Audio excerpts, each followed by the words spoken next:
Hey guys, welcome back to our online Bible study. We're in 1 Peter chapter 3, verses 8 through 22. Special shout out to Titus McKim yesterday. Well done on noticing the difference in our setup. There's a lot of things different today from yesterday, but we are in the same book, 1 Peter chapter 3. A couple things that start off, some things that we've gone over before in this passage today that we're looking at, and then a couple unique things towards the end. So to begin with, Peter starts off and he gives us instruction to be like-minded, He says there must be unity and sympathy, brotherly love, and a tender heart, and a humble mind in Christian living. That these are keys. Now, these aren't the only keys to Christian living, but these are very, very important. We are to pursue unity. We are to avoid disharmony, avoid an arrogant belief of, I'm always right. We have to realize that we need others. We need the brothers and sisters of Christ. We need their giftedness, and they need ours to function as a church, as we've been designed to do. And so be like-minded.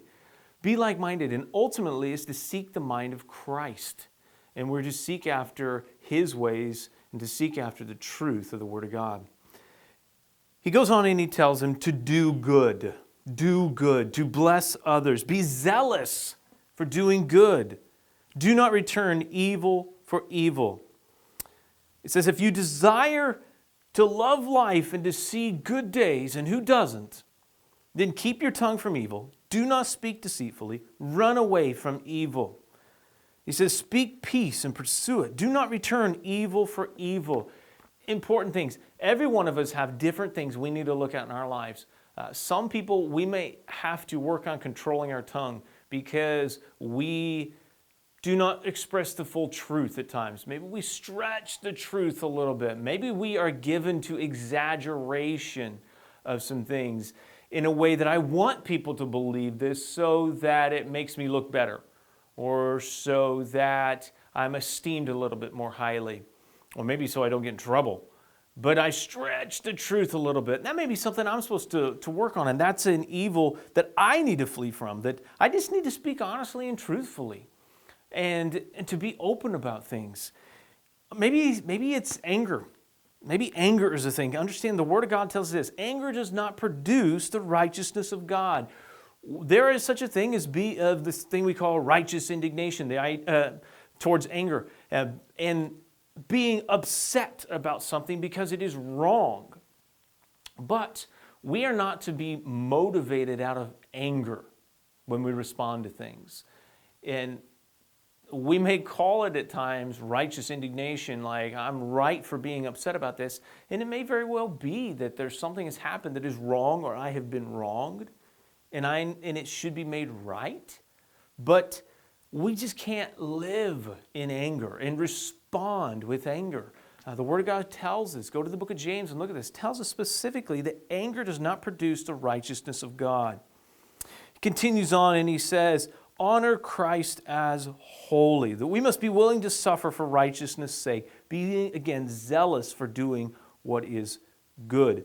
He says we must be ready to make a defense for the hope that we have in Jesus Christ. Now, this is used typically, and when we think of apologetics, we go to this verse and being ready to make a defense. And we need to be ready and to continue to study and understand our faith so that when people do have conversations with us and they have questions about our faith, why do we believe this, why do we not believe this, that it is good to investigate these things and try to study these.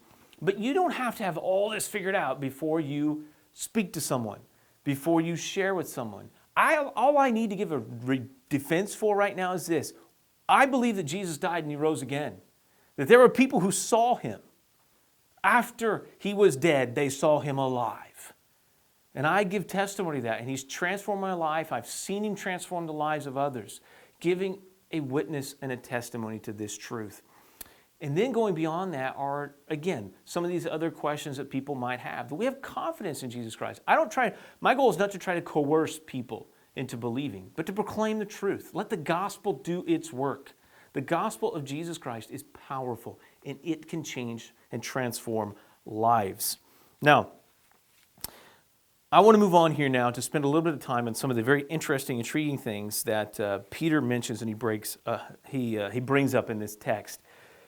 he tells us that Christ is our example, and he says that he died once for sins, the righteous and unrighteous, he is put to death in the flesh, but made alive in the spirit. But then he says something interesting.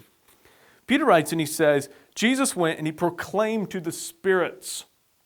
He proclaimed to the spirits who did not obey in Noah's day. Well, what in the world does this mean?